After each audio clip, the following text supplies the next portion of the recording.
I am the voice behind Move the Mountains, and I've been teaching Bible journaling since 2015. Today, I want to tell you the 2 most important rules when it comes to Bible journaling with watercolor.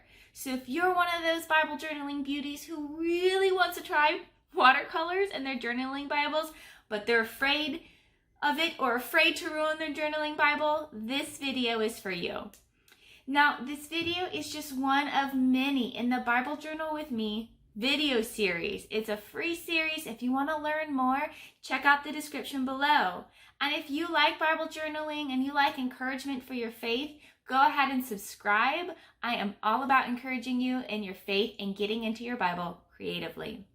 Now, if you want to do watercolor in your journaling Bible, but there's just this hump you can't get over, hopefully what I share with you today will give you the confidence and the right tools to get started. I love watercolor in my journaling Bible, but it does take getting over that initial fear.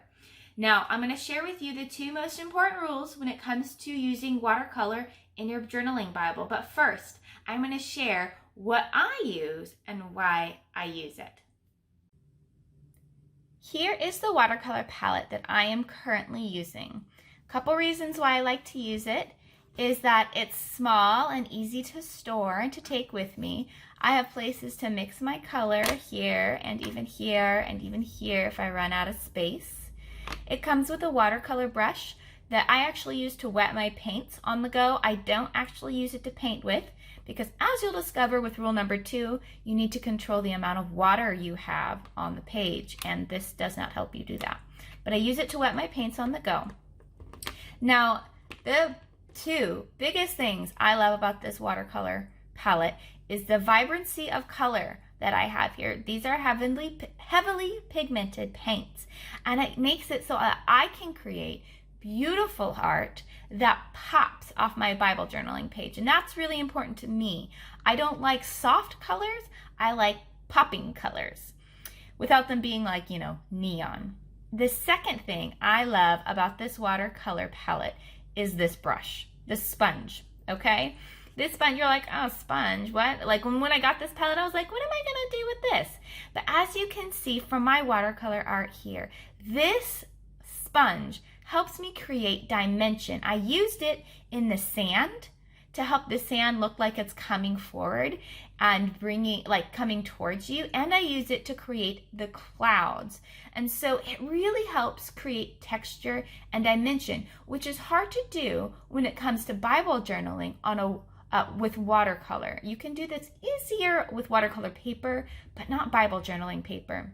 So to create texture, I absolutely love this brush. It's one of my favorites. And the other thing I use to create texture on my Bible journaling entries is I use salt. I don't have salt here, but that's just a side note. So what's the number 1 thing you can do to create art, beautiful watercolor art in your journaling Bible every single time? The number 1 rule is to learn about color theory. If you've never heard about color theory, let me describe it the best way I can, okay? Close your eyes and think of a color wheel. There are primary colors, red, blue, yellow. Then there are secondary colors, and then there's tertiary colors. There's a lot of colors. But color theory is more than that. It's about how the colors go together and how to mix the colors well. There are certain color combinations that are beautiful and striking, and then there's some that are unpleasant to behold. And so color theory encompasses all of this and more. It equips you to create something beautiful every time in your journaling Bible, even if it's just a bunch of swirls. I mean, that's pretty, right? So color theory can be quite in-depth. I mean, it's like a scientific theory, right? But learning the basics is well worth your time as a budding artist because it can take your art from bad to good or beautiful overnight. I want to show you 2 pieces that I did within days of each other, okay? Now, these 2 pieces, you can see So this first piece here, you can see that, okay, it's a field of, it's supposed to be lavender, some mountains and a sunset, right? And like, oh, it looks kind of nice, but there's something off about it. And if you compare it to this other field of lavender with the moon rising, you can see how different the color contrasts and combinations work well. The second one is much more beautiful and striking than the first. And that's simply because I took the time and I looked at the first one and I went, this is a nice idea, but something's missing. I need to think about how these colors interact with each other. And so I went back to color theory and employed what I knew about it and then created this second purpley piece that was much more beautiful and striking to the eye. So to continue your color theory journey, I highly suggest the color theory series from Jenna Rainey. I've learned a lot from Jenna Rainey, and I'll link to a specific video in the description below. I want you to take your time to watch this video and do the exercise in your journaling Bible. You can do it, after Noah gets off the ark and there's the rainbow in the sky, or wherever you like, because it's beautiful and it'll also help you with rule number 2, okay? So the best thing you can do for yourself is to learn about color theory. And it's more than I can explain in this video. So go ahead and start with Jenna Rainey's video that I'll link to in the description.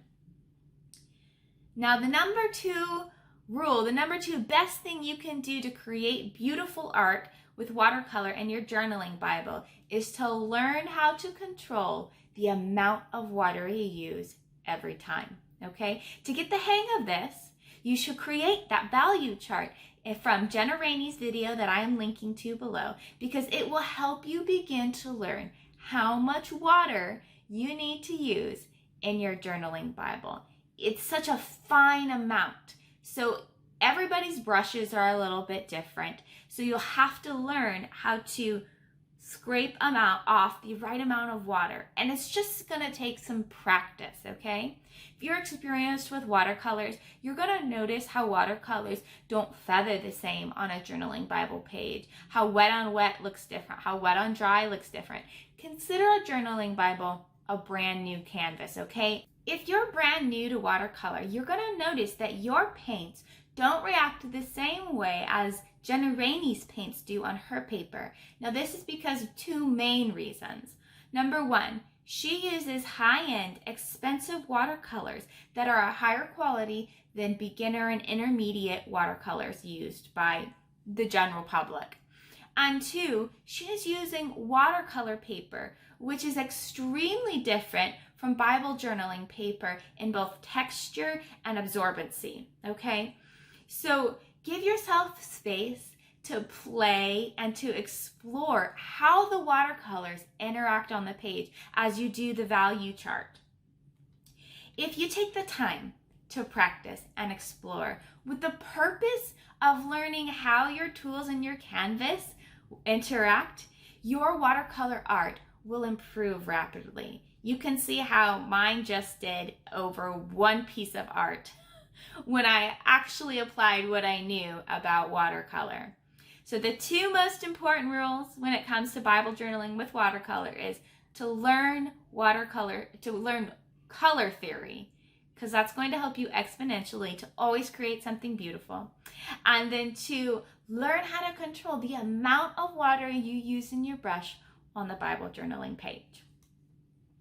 If you want to pick up the watercolor palette that I showed you in the video, it's available in my shop. That link will also be in the description below. And if you want fresh inspiration for journaling, watercolor and Bible journaling, the video series Bible Journal with Me, I do several watercolor pieces. So you can sign up for that free below as well. Thanks for joining me, and I look forward to hearing from you in the comments with any questions or even prayer requests.